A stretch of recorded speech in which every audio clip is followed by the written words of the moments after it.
राज्य में 39 नए मंत्री मंत्रिमंडल का हिस्सा बने, मगर अनेक पुराने चेहरों के स्थान पर नए चेहरों को मंत्रिमंडल में स्थान मिला। पूर्व मंत्री सुधीर मुनगंटीवार का मंत्रिमंडल में स्थान ना पाना किस तरह बना मीडिया में चर्चा का विषय, देखते हैं इस खबर में।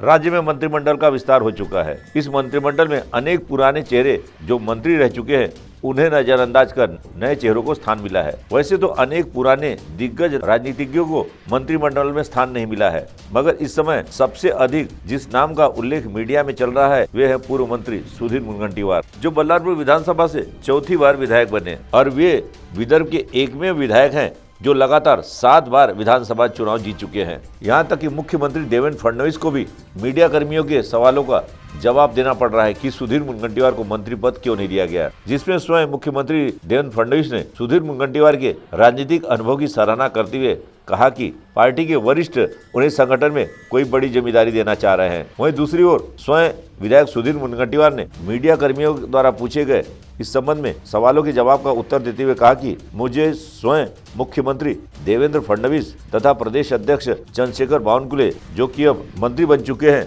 कहा था कि मेरा नाम मंत्रिमंडल की सूची में भेजा गया था। और आगे उन्होंने कहा कि पार्टी जो भी जिम्मेदारी देगी उसे वह पूरे निष्ठा के साथ निभाएंगे। नागपुर में विधायक सुधीर मुनगंटीवार ने केंद्रीय मंत्री नितिन गडकरी से भी मुलाकात की। विधायक सुधीर मुनगंटीवार को मंत्रिमंडल में स्थान न मिलना इस समय हर तरफ चर्चा का विषय बन गया है। तो आइए सुनते हैं इस संबंध में महाराष्ट्र प्रदेश कांग्रेस के पदाधिकारी, कांग्रेस के ज्येष्ठ नेता विनोद दत्तात्रय ने क्या कहा। काल महाराष्ट्राच्या मंत्रिमंडळाचा विस्तार झाला। 39 मंत्री महाराष्ट्राच्या कॅबिनेटमध्ये आले। दुर्दैवाची बाब अशी आहे की चंद्रपूर, गडचिरोली, भंडारा आणि गोंदिया या चारही जिल्ह्यातले कोणीही लोकप्रतिनिधी मंत्री म्हणून आलेले नाहीत। खरं म्हणजे चंद्रपूर, गडचिरोली खूप अतिशय पोटेन्शियल असलेले जिल्हे आहेत।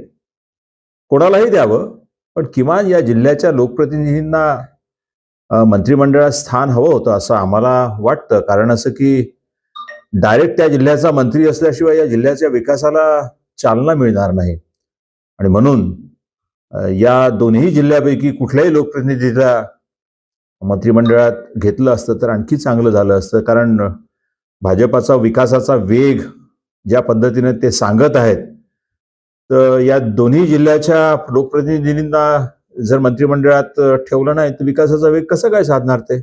वहीं शिवसेना उबाटा के युवा सेना के पदाधिकारी नीलेश बेलखड़े ने भी इस संदर्भ में अपनी प्रतिक्रिया व्यक्त की। काल महाराष्ट्र राज्याचा मंत्रिमंडळाचा विस्तार झाला। भारतीय जनता पक्ष असो की महायुतीचे इतर पक्ष असो, या सर्वांच्या वतीने विविध जिल्ह्याला मंत्रिपदे बहाल केली गेली।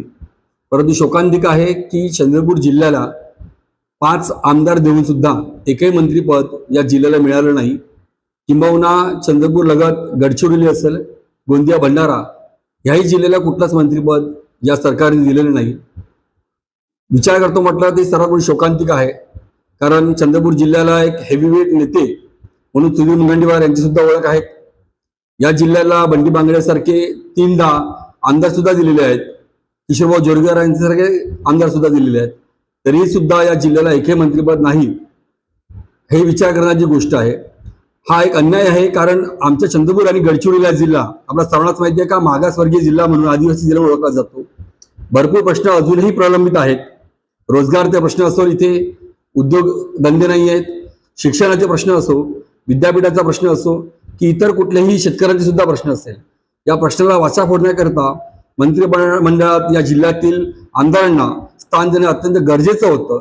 तर आपल्या सर्वांनाच माहिती आहे की जर मंत्रिमंडळात जर आमच्या जिल्ह्यातले नेते नसेल तर या जिल्ह्यातील जे प्रश्न आहेत ते त्या तात्परतेने मांडून त्याला सोडवण्यासाठी आणि या जिल्ह्याला विकसनशील बनवण्यासाठी जे पुरेपूर प्रयत्न केले जातं, या प्रयत्नापासून हा जिल्हा आता वंचित राहणार आहे। मी महायुतीच्या सर्व भारतीय जनता पक्षाच्या नेत्यांना सुद्धा या आमच्या जिल्ह्याला पोरकं केल्या वंचित ठेवलेलं आहे। त्याच्यामुळे ही शोकांतिका जिल्ह्याला नक्कीच आहे। इतक्या वर्षापासून जिल्ह्याला एक आदर्श नेते या जिल्ह्याने दिलेले आहेत महाराष्ट्राला। या महाराष्ट्र संस्कृतीला जोपासला या जिल्ह्यानी ऐतिहासिक जिल्हा म्हणून ओळखला जातो। परंतु आज शोकांतिका बघा की या सरकारमध्ये आमच्या चंद्रपूर जिल्ह्याला गडचिरोली जिल्ह्याला एकही नेतेपद नाही, एकही मंत्रीपद नाही.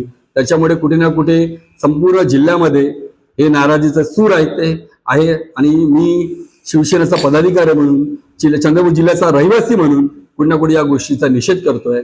आणि मला असं वाटतं की या जिल्ह्याला पोरकं ठेवण्याचं काम या महायुती सरकारच्या माध्यमातून झालेलं आहे. मंत्रिमंडल में पूर्व मंत्री सुधीर मुनगंटीवार को शामिल क्यों नहीं किया गया, इसको लेकर तमाम तरह की अटकलें मीडिया में चल रही है और इस संबंध में मीडिया कर्मियों ने सुधीर मुनगंटीवार से भी सवाल किया, मगर सुधीर मुनगंटीवार ने अपने अनोखे अंदाज में सारे अटकलों को खारिज करते हुए उत्तर दिया. अब देखना यह है कि भविष्य में वाकई पार्टी के शीर्ष नेता उन्हें संगठन में बड़ी जिम्मेदारी देते हैं या उन्हें मात्र आश्वासन पर रखते हैं और विधायक सुधीर मुनगंटीवार क्या कदम उठाते हैं, इसकी ओर सभी की निगाहें लगी हुई हैं. CTV के लिए हमारे प्रतिनिधि वैभव वारकर की रिपोर्ट.